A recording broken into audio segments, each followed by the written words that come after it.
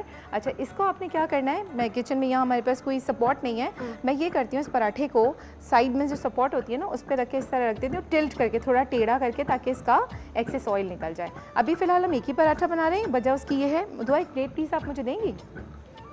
بالکل، کیونکہ باقی پراٹھے ہمارے پاس آلریڈی بنے ہوئے ہیں، صحیح ہے نا؟ میں اس کی سیمپلنگ بتا دیتی ہوں۔ اچھا پراٹھے بنے ہوئے ہیں؟ ہاں بنا لیے تھے، میں نے کہا اچھا ہے نا بنا لیں، ایک بس مجھے تھا کہ آپ لوگوں کو سکھا دوں۔ دیکھیں اس کو چیک کیجئے کتنا سافٹ بنا ہے یہ۔ میں یہی دیکھ رہی ہوں کہ جو حلوہ پوری کے لیے اکثر میں بناتی ہوں پوریاں، وہ تو پاپڑ بن جاتی ہیں۔ یہ جو اسٹیپس میں بتائے نا سوکھا فولڈنگ لگاتی ہوں اس میں، میرا خیال ہے بغیر سوکھے کے بنا ہے اس لیے نرم ہے بالکل۔ نہیں، جو فولڈنگ کی ہے نا ہم نے، جو اسٹیپس دیے ہیں یہ اس کی وجہ سے، یہ دیکھیں کتنا سافٹ ہے، ٹھیک ہے جی۔ اچھا اب اس کے بعد ہم کیا کریں گے، یہ اس کے بعد ہم یہ کریں گے کہ ہم چھوٹی سی بریک پہ جائیں گے اور واپس آئیں گے تو پھر بنائیں گے گارلک مایو رول افطار مزیدار میں۔ بس اس کی فولڈنگ کرتے ہوئے جا رہے ہیں ہم نا۔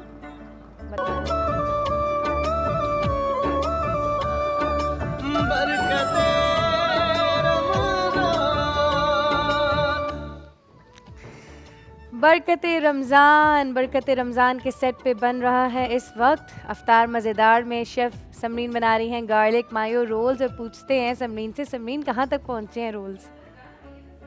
نہیں رہ گئی تھی، یہ بھی تو پوچھو بریک میں ان کی ہیلپ کس نے کی؟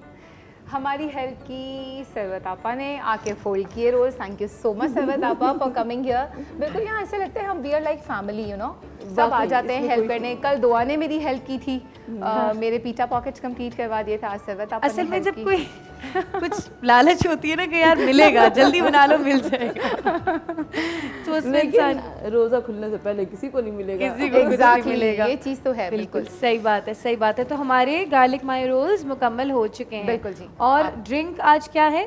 آج ڈرنک میں نے بس یہ کیا ہے کہ آج اورنج ٹینک ہم سرو کریں گے، اور میں نے بس یہ پریزنٹیشن دکھانی تھی آپ کو اورنج کی، زبردست، یہ دکھانی تھی۔ تو آج ہم اورنج ٹینک یوز کریں گے۔ اب دیکھیں ایک ریگولر چیز کو، ٹینگ ایک ایسی چیز ہے جو ہم سب کے گھروں میں برسوں سے استعمال ہو رہی ہے، مگر ہم اس کو بیوٹیفلی پریزنٹ کرتے ہیں تو وہ چیز اٹریکٹیو بالکل ہو جاتی ہے۔ اس میں ہم ڈالیں گے 2 ٹیبل، اچھا تھوڑا سا اس کا ٹینگی سا فلیور جو ہے نا اچھا سا وہ آنا چاہیے، اس لیے میں نے تھوڑا سا زیادہ ڈالا ہے، 1.5 ٹیبل اسپون میں نے اس میں ٹینگ ڈالا ہے، اور یہ بس اورنج میں نے اس پہ ڈسپلے میں ڈالا ہے۔ تھوڑا سا اگر آپ اسی کے اندر یہ اورنج جوس اسکویز کر دیں، او بہت ہی مزیدار سا فلیور آ جاتا ہے اس کا۔ میرے منہ میں ابھی وہ فلیور آ چکا ہے، میں اس کو امیجن کر سکتی ہوں، مگر میں ویٹ کروں گی اذان مغرب کا، کیونکہ میں روزہ اچھا اس کی فولڈنگ رہ گئی تھی، دعا میں اس کی فولڈنگ بتا دوں، چیزیں بہت اچھی اچھی ہے نا، اچھی لگتی ہیں جی۔ اس کی فولڈنگ رہ گئی تھی، میں فولڈنگ بتا دوں اس کی، بالکل ٹھیک ہے۔ یہ ہم نے پراٹھے بنا لیے تھے، اس کے بعد ہم نے اس میں مایو ڈپ جو بنائی تھی وہ لگائی، چکن رکھی، اور یہ ہم نے اس میں پیاز اندر پیاز کے رنگس کاٹے ہوئے تھے وہ رکھے، اور اس کی فولڈنگ کر کے اچھا اگر آپ کو اس کو کہیں پہ گفٹ کرنا ہے یا کہیں آپ جا رہے ہیں، بعض اوقات ایسا ہوتا ہے نا باہر جا رہے ہیں تو اس کے لیے یہ ملتے ہیں باہر بٹر پیپر، بڑے آرام سے یہ مل جاتا ہے، اس میں آپ نے اس کو رکھ کے اس کو آپ نے ریپ کر لیا، ٹھیک ہے جی۔ ریپ کر کے یہاں سے آپ نے بند کیا تو یہ اس کی ریپنگ بھی تیار ہے۔ تو ایک ریپنگ بتا دی میں نے آپ کو، اور یہ اس کے ساتھ ہے مزیدار سی چٹنی جو ہم نے بینگن کے اندر سرو کی ہے۔ اچھا بینگن کا جب آپ یہ بنائیں گے تو نیچے سے اس کو کٹ کر لیجیے گا تاکہ یہ اسٹینڈ ہو جائے۔ Beautiful beautiful, thank you so much chef Samreen, بہت شکریہ۔ روزانہ آپ بتاتی ہیں ہمیں آسان سی اور مزیدار سی ریسیپیز ہماری افطار کو مزیدار بنانے کے لیے۔ واپس آتے ہیں اپنی ڈسکشن کی طرف، ہم بات کر رہے تھے والدین کے حقوق کے حوالے سے، اور کچھ مزید احادیث میں چاہتی ہوں کہ آپ شروع کریں، ہمیں بتائیں تاکہ ہمارے علم میں اور اضافہ ہو سکے۔ بسم اللہ الرحمن الرحیم۔ پروردگار عالم نے قرآن مجید میں ارشاد فرمایا والدین کے حقوق کے لیے کہ ربی ارحمہما کما ربیانی صغیرہ، کہ پروردگار عالم تو ان کے اوپر ویسے ہی فضل و کرم فرمانا جیسے کہ انہوں نے بچپن میں میرے اوپر رحم کیا تھا۔ میں کہتی ہوں کہ دعا اگر ماں اور باپ کے دل میں خدا اتنی محبت نہ ڈالے تو یہ جو معصوم بچہ دنیا میں آتا ہے اس کو کون دیکھے، اس کو کون لک آفٹر کرے، اس کی کون دیکھ بھال کرے؟ تو یہ اللہ تعالیٰ کا فضل و کرم اور اللہ تعالیٰ کا احسان ہے، رب کریم کا لطف و کرم ہے کہ پروردگار عالم نے والدین کے دل میں اتنی محبت ڈال دی کہ وہ لڑکی جو کہ کل تک ایک لاؤبالی لڑکی تھی، جیسے ہی وہ ماں بنتی ہے اب اس کا دل دھڑکنے لگتا ہے، اس کو پتہ چل جاتا ہے اس بچے کو سردی لگ رہی ہے، اس بچے کو گرمی لگ رہی ہے، اس بچے کو نیند آ رہی ہے، اس بچے کو بھوک لگ رہی ہے۔ بالکل ویسے ہی وہ لڑکا جو کہ کل تک خوشبوؤں میں نہاتا ہوا چلتا تھا، لیکن آج جب وہ دیکھتا ہے، جب وہ باپ بن جاتا ہے تو وہ اپنے بچے کی خاطر سارے تر معمولات زندگی کو تبدیل کر دیتا ہے، بالکل یکسر تبدیل کر دیتا ہے۔ تو یہ اللہ تعالیٰ کا فضل و کرم ہے، اللہ تعالیٰ کا لطف و کرم اور احسان ہے ہم پر کہ اس نے ہمارے لیے ہمارے والدین کے دل میں اتنی محبت پیدا کی۔ بالکل بالکل صحیح بات ہے، بالکل صحیح بات ہے، اور یہ اللہ ہی توفیق دیتا ہے تو ہم محبت کر سکتے ہیں، ہم شفقت کر سکتے ہیں اپنے رشتوں کے ساتھ، اور اللہ تعالیٰ یہ قیمتی رشتے ہم سب کے سروں پہ سلامت رکھیں۔ مفتی صاحب ہمیں بتائیے گا، ذرا روشنی ڈالیے گا، آقا پاک صلی اللہ علیہ وآلہ وسلم کی اپنی والدہ ماجدہ کے ساتھ کیسے معاملات تھے، کیسی محبت تھی؟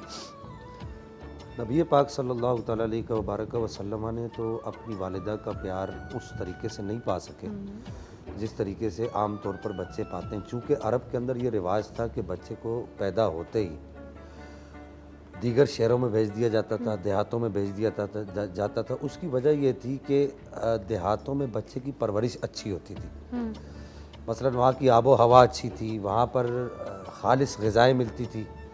نبی پاک نبی پاک علیہ الصلوۃ والسلام کی ولادت کے بعد ہی ہوتا یہ تھا کہ جو آس پاس کے جو غریب علاقے تھے، چونکہ مکہ ایک مرکز تھا، سینٹر تھا، بہت اونچے لوگ اور بہت امیر ترین لوگ مکہ میں رہتے تھے، لیکن وہاں غریب لوگ بھی تھے۔ ٹھیک ہے، نبی پاک علیہ الصلوۃ والسلام جس گھرانے میں، جس گھر میں بالخصوص تشریف لائے، وہ گھر اس قدر بظاہر امیر نہیں تھا، اگرچہ حقیقت یہ ہے کہ تمام کائنات کے گھروں میں سب سے امیر گھر وہ نبی پاک علیہ السلام کا گھر ہی تھا جس گھر آپ علیہ الصلوۃ والسلام تشریف لائے، لیکن ظاہری مال و دولت آپ علیہ السلام کے گھر پہ آپ کی والدہ کے پاس نہیں تھا۔ ٹھیک ہے، اور آپ علیہ السلام کی دنیا میں آنے سے پہلے ہی آپ کے والد ماجد حضرت عبداللہ رضی اللہ تعالیٰ عنہ دنیا سے تشریف لے جا چکے تھے، تو آپ کی جو کفالت کا جو سلسلہ آپ کے دادا کے پاس گیا، حضرت عبد المطلب کے پاس، تو انہوں نے آپ کو مکہ سے مدینہ کی طرف حضرت حلیمہ کے ساتھ بھیج دیا۔ نبی پاک علیہ السلام کو جو تاریخ کی کتب اور حدیث کی کتب میں جو ملتا ہے، صرف والدہ کا پیار اتنا ملا، 6 ماہ یا اس کے لگ بھگ کا کوئی عرصہ آپ علیہ السلام نے اپنی والدہ کا پیار دیکھا۔ لیکن میں یہاں پر چاہوں گا کہ اس بات کو تمام لوگ بغور سنیں کہ جب مقام ابوا پر نبی پاک علیہ السلام واپس تشریف لا رہے تھے اپنی والدہ کے ساتھ، تو وہیں پر آپ کی والدہ کی طبیعت بہت زیادہ خراب ہوئی، بخار شدید ہوا، اور آپ کی والدہ جان گئی کہ اب میں جاں بلب نہیں ہو سکوں گی۔ اس وقت آپ کی والدہ نے کچھ الفاظ، کچھ جملے اپنے اس بیٹے، پیارے بیٹے، ہم سب کے آقا حضرت محمد رسول اللہ کو ارشاد فرمائے، فرمایا بیٹا میں دنیا سے جا رہی ہوں، جو دنیا میں آیا ہے اس نے جانا ہے، سب کا نام مٹ گیا ہے، لیکن اے بیٹے میرے محمد بیٹے میرا نام باقی رہے گا۔ تو نبی پاک علیہ الصلوۃ والسلام ارشاد فرماتے ہیں میں نے عرض کیا مجان میرا آپ کا نام باقی کیوں رہے گا؟ تو آپ نے فرمایا کہ بیٹا محمد تیرا نام باقی رہے گا، اس لیے میرا نام باقی رہے گا۔ سبحان اللہ۔ آج دیکھیے نا کہ پوری کائنات کے اندر جو ہے وہ اس عظیم ماں کے چرچے ہیں، اور ہر آدمی یہی کہتا ہے کہ خوشی ہے آمنہ کے لال کے تشریف لانے کی، اور پوری کائنات، یہاں تک کہ اگر آپ انجیل بھی پڑھیے تو وہاں بھی نبی پاک علیہ الصلوۃ والسلام کی والدہ کا ذکر آپ کو ملتا ہے۔ یہ جو برناباس کی انجیل ہے، حضرت عیسیٰ علیہ نبینا علیہ الصلوۃ والسلام کی زبان اقدس سے جو جملے ادا ہوئے، بس آخری بات عرض کر دوں، جو جملے ادا ہوئے حضرت عیسیٰ علیہ السلام کی زبان سے وہ یہ تھے کہ آپ نے فرمایا کہ اس ماں کی گود کو سلام ہے جس کی گود میں حضرت محمد الرسول اللہ صلی اللہ تعالیٰ علیہ وبارک وسلم پرورش پائیں گے۔ تو آپ کی ماں کا جو سلسلہ ہے نہ صرف ان کتب میں بلکہ گزشتہ کتب میں بھی ہے، تو اللہ جل مجد الکریم ہمیں اپنے ماں باپ کے احسانات کو یاد رکھنے کی توفیق عطا فرمائے۔ آمین الہی، آمین الہی، آمین۔ ہم خوش قسمت ہیں کہ ہم علماء کرام کے ساتھ بیٹھ کے اپنے نبی کریم کی زندگی مبارک کے بارے میں سن رہے ہیں، سیکھ رہے ہیں اور سمجھ رہے ہیں۔ یہ توفیق جاری و ساری رہے رمضان المبارک کے مہینے میں، اور آگے چل کے بھی زندگی میں ہم ان چیزوں کو پریکٹیکلی ایبزارب کر کے اپنی زندگیوں میں شامل کر سکیں۔ بات ہو رہی ہے والدین کے بارے میں چاہوں گی کہ میرے نعت خواں جو میرے ساتھ موجود ہیں وہ ماں کے لیے کوئی کلام پیش کر دیں۔ پھولوں کی ہے مہکار مگر تیری کمی ہے ماں، پھولوں کی ہے مہکار مگر تیری کمی چڑیوں کی ہے چہکار مگر تیری کمی ہے، گلشن میں گلابوں کی کمی کوئی نہیں ہے، گلشن میں گلابوں کی کمی کوئی نہیں ہے، کہتا ہے دل زار مگر تیری کمی ہے، اور قسمت نے کیا دولت ممتا سے ہے محروم، قسمت نے کیا دولت ممتا سے ہے محروم،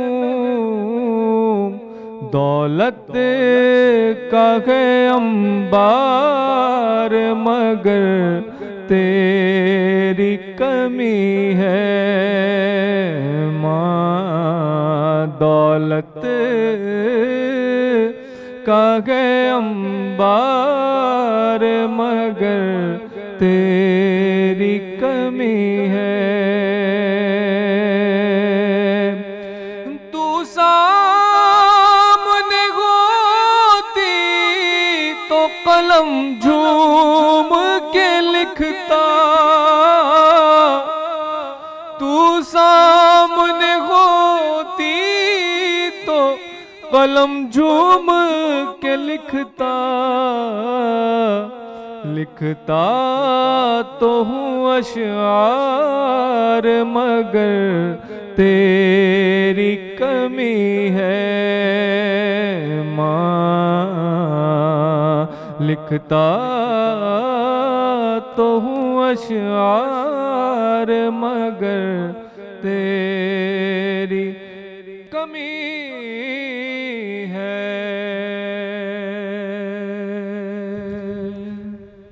ماشاءاللہ ماشاءاللہ، سبحان اللہ سبحان اللہ۔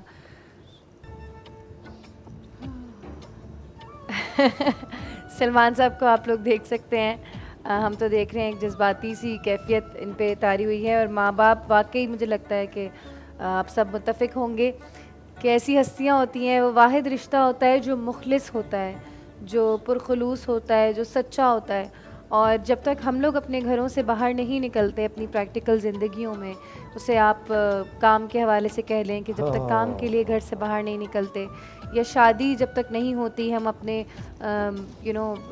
اسپاؤس کے ساتھ نہیں جڑتے، یا آگے زندگی کے رشتوں کو نہیں دیکھتے، تب تک ہمارے لیے ہمارے ماں باپ ہوتے ہیں، اور ہمیں لگتا ہے کہ زندگی اتنی ہی سچی کھری اور اتنی ہی محبت کرنے والی ہوگی، دنیا اتنی ہی سچی کھری اور محبت کرنے والی ہوگی جتنے ماں باپ تھے، مگر جو انسان باہر نکلتا ہے اور اس کی آنکھیں کھلتی ہیں تو اس سے پتہ چلتا ہے کہ دنیا میں ایک رشتہ، کوئی ایک رشتہ بھی جھلک نہیں ہے اپنے والدین کی ہستیوں کی، کوئی ایک رشتہ بھی ہو ہی نہیں سکتا۔ اور انسان جس قدر بھی بزرگ ہو جائے، جتنی بھی ہماری اولادیں بھی بڑی ہو جائیں، ہم اپنے ماں باپ کے لیے بچے ہی رہتے ہیں اور اسی طریقے سے آنکھیں اشکبار ہو جاتی ہیں جس طریقے سے وہ بچپن میں ہوتی تھیں جب امی یا ابو لیٹ گھر آتے تھے. جاتے ہیں چھوٹی سی بریک پہ، واپس آتے ہیں برکت رمضان میں.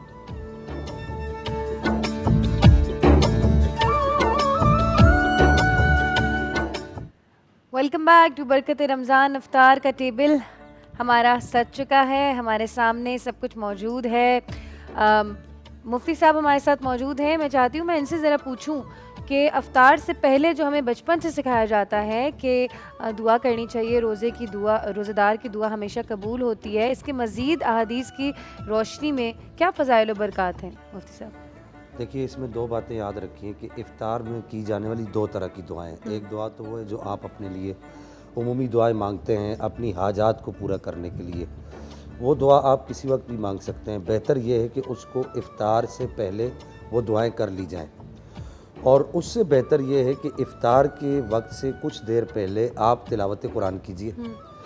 سورہ یاسین شریف کی اپنا ایک معمول بنا لیجئے، یا سورہ مزمل شریف یا کسی بھی سورت کا اپنا ایک معمول بنا لیجئے، اور افطار ہونے تک تاکہ ادھر آپ کی سورت ختم ہو یا تلاوت ختم ہو اور ادھر افطار ہو جائے. بہتر یہ ہے کہ قرآن کی تلاوت چلتی رہے، چونکہ قرآن پاک کی تلاوت سے اچھی دعا کوئی بھی نہیں ہے، نمبر ایک.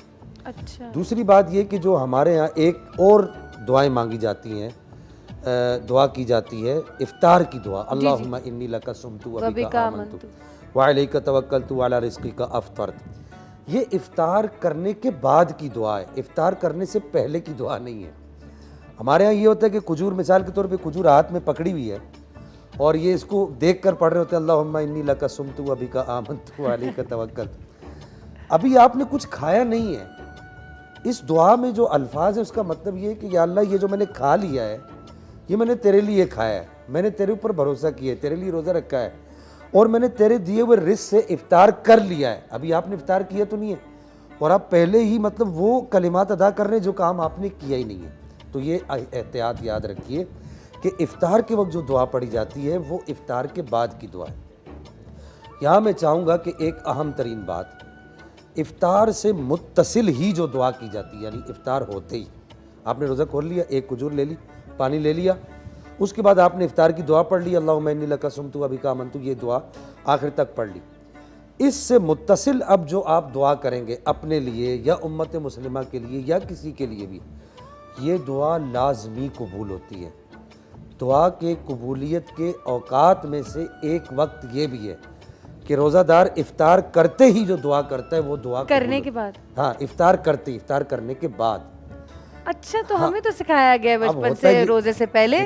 میں نے اس کو پہلے اس کو بھی میں نے مینشن کیا کہ آپ پہلے دعائیں کیجئے، جی وہ دعائیں کرنا منع نہیں ہے. اس کا مطلب یہ نہیں ہے کہ اس سے پہلے جو دعا کی جائے گی وہ قبول نہیں ہوگی، ایسا نہیں ہے. صحیح صحیح. دیکھیے اللہ تعالیٰ سننے والا ہے، اللہ تعالیٰ دعائیں قبول کرنے والا ہے. وہ خود سورہ بقرہ پارہ نمبر 2 میں ارشاد فرماتا ہے اجیب دعوت الداعی اذا دعان، کہ مجھ سے مانگنے والا میرا بندہ جب بھی مانگتا ہے میں اسے دیتا ہوں. اب وہ کچھ مخصوص اوقات ہیں جو نبی پاک صلی اللہ تعالیٰ علیہ وسلم نے مینشن کر دیے، یا صحابہ کرام نے، یا اہل بیت اطہار نے، یا دیگر امت کے معتبر افراد نے مینشن کر دیے. وہ مخصوص اوقات ہیں. ان مخصوص اوقات میں سے ایک مخصوص وقت یہ بھی ہے کہ افطار کرتے ہی آپ دعا کیجئے. اور اس کے بعد تیسری جو احتیاط ہے وہ بھی عرض کر دوں، اذانیں ہو رہی ہوتی ہیں اور ہم کھا رہے ہوتے ہیں، اذان کا جواب دینا واجب ہے. جب آپ اذان ہو جائے اس وقت آپ تھوڑا ٹھہر جائیے، اذان کا جواب دیجئے. اذان کا جواب دینے کے بعد درود پاک پڑھیے اور پھر دعا کیجئے. اللہ تعالیٰ اس دعا کو ضرور قبول فرمائے گا. سبحان اللہ سبحان اللہ. بڑی میری تو آنکھیں کھل رہی ہیں اور مجھے بڑا مزہ آ رہا ہے، بیکاز عموماً یہ ہوتا ہے کہ ہم لوگ چیزیں کچھ اپنے بڑوں سے گھر کے ایسے سنتے رہتے ہیں جن کی ہمیں ضرورت ہوتی ہے کنفرمیشن کی علماء کرام سے، اور ہمیں پتہ چل گیا ہے اس وقت کہ فضائل کیا ہیں افطار کے بعد کی دعا کے. تو میں چاہتی ہوں کہ کیونکہ اب ہم ساتھ بیٹھے ہیں اور دعا کے بارے میں بات بھی ہو رہی تھی، اور دعا کرنے کا بھی ایک طریقہ ہوتا ہے، دعا مانگنا بھی ایک جسے کہیں گے ایک فن ہے. جی ہاں، ایک فن ہے. اللہ تعالیٰ سے مانگنے کا بھی طریقہ، جس طرح ماں سے مانگنے کا طریقہ ہوتا ہے، بچہ جانتا ہے تھوڑا سا روں گا، تھوڑا سا دوں گا تو میری ماں مان جائے گی، بس پھر ہمیں سکھائیں. اسی طریقے سے اللہ جل مجد الکریم سے بھی مانگنے کا طریقہ ہے. بالکل بالکل. ہمارے بزرگوں نے اپنی کتب کے اندر لکھا ہے کہ اللہ سے ایسے مانگو جیسے دوست سے مانگتا ہے. ٹھیک ٹھیک. سبحان اللہ. دعا کریں. بسم اللہ الرحمن الرحیم. اللہم صلی علی سیدنا و مولانا محمد بعدد کل دائن و دوائن وبارک وسلم یا رب العالمین یا ارحم الراحمین یا ذا الجلال والاکرام یا ذا القوت المتین۔ آج ہم نے جو روزہ رکھا، ہمارے آج کے اس روزے کو اور گزشتہ جتنے روزے رکھے، تمام روزوں کو اپنی بارگاہ عالیہ میں شرف قبولیت عطا فرما۔ آمین یا رب العالمین ان روزوں کو قبول فرماتے ہوئے ہمارے تمام صغیرہ کبیرہ گناہوں کو معاف فرما، آمین ہمارے والدین کی بخشش و مغفرت فرما، آمین ہمارے والدین کی بخشش و مغفرت فرما، ہمارے والدین کی بخشش و مغفرت فرما، آمین پوری امت مسلمہ سے درگزر فرما۔ یا رب العالمین رمضان المبارک کے بابرکت اور مقدس مہینے کا صدقہ ہمارے حال زار پر رحم فرما۔ جو لوگ کاروباری مشکلات کا شکار ہیں انہیں کاروبار میں فراخیاں عطا فرما، خوشحالیاں، خوش بختیاں، خوش نصیبیاں، خوش مرادیاں عطا فرما۔ آمین جو لوگ روزگار کی وجہ سے پریشان ہیں انہیں اچھا روزگار عطا فرما۔ نافرمان اولاد کو والدین کا تابع فرمان بنا۔ یا رب العالمین نافرمان اولاد کو والدین کا تابع فرمان بنا۔ میری جو بیٹیاں، جو بچیاں اپنے گھروں میں اچھے رشتوں کی تلاش میں ہیں، مولا انہیں اچھے رشتے عطا فرما۔ آمین اے پاک پروردگار ہمارے والدین کو عمر خضری عطا فرما۔ جن کے والدین اس دنیا سے جا چکے، یا رب العالمین انہیں قبر میں اطمینان، راحت اور سکون عطا فرما۔ کل بروز قیامت نبی پاک علیہ السلام کی شفاعت کبریٰ عطا فرما۔ یا رب العالمین جو مانگ سکے وہ بھی عطا فرما، جو نہ مانگ سکے بن مانگے عطا فرما۔ وصلی اللہ تعالیٰ علی خیر خلقہ۔